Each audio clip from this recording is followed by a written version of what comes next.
Hello, I'm a Spanish native who has been learning English for more than 3 years, Japanese for 14 months, and I'm a calisthenics athlete. These two hobbies are why I want to introduce discipline to language learning. If you watch some of my videos, I usually say that I do more than 6 hours of immersion every day, and I figure you will get some value from knowing my coping mechanisms to not get bored out with this amount of hours, which most of the days it ends up being 7 to 8 hours. And I'm not counting the 30 to 45 minutes my Anki sessions take me.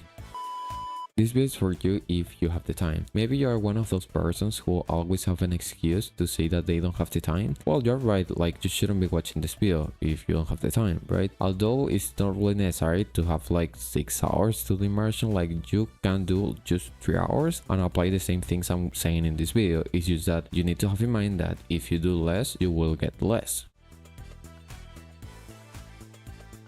First, let's define what intensive is for me in language learning. It doesn't mean that I don't enjoy the content, it means that those hours I'm being the most efficient I can. When I say efficient, I really mean not watching your phone's notifications, which I think it's common sense if you're doing something that takes mental effort, being fasted or at least not being full or eating something. You can't argue with me that someone who is studying or everything while he's eating is going to be more efficient than someone who just studies and does not do anything else. And there's actually proof that being fasted improves your concentration, which is another reason why I do it. If in a specific case I'm reading during my intensive study, I will read the fastest I can while trying to understand everything. That means if I need to make a review of a word, I will do it. Like I'm not really doing free flow and I don't care if the content is easy or not, or even if I enjoy it or not.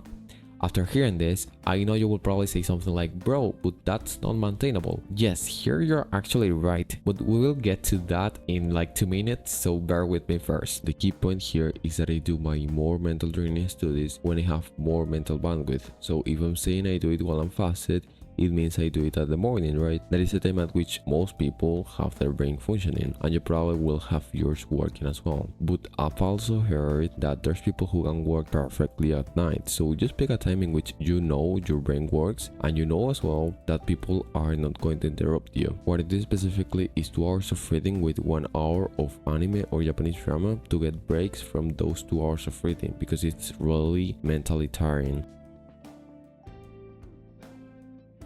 So the difference between you and one of these girls who likes to sleep for like 10 hours daily is that she's getting fun from her studies and you are not. Now, probably 2 intensive hours of your studies are more efficient than 4 to 5 hours of her, because she's drinking a coffee, she's eating chocolates, she doesn't care if she takes 2 to 3 times more the amount of time. You get the drill, like no stress and pure enjoyment. And that's probably why she gets better results than you. You can't compete with someone who likes the thing, impossible. That person wants to study languages every hour of the day and you literally want to stop after those 2 hours. So even if it's more efficient, you just can't compete, there's no arguments. Well, why not do the same thing? And so my other 3 hours are honestly kind of free flow. I watch content if I want to watch it. I don't care about difficulty, I just watch it or read it if I want to. I honestly wouldn't do the thing of eating chocolates or sugary food in general, because at the end you're just making your brain 10% slower just to have some pleasure, right? But if you want to eat something like fruits, for example, I wouldn't be against that, because I actually do it and it's really enjoyable to eat anything sweet while you do something you enjoy. But I will be a bit careful with the amount you're consuming, for the reason that fruits are also carbohydrates.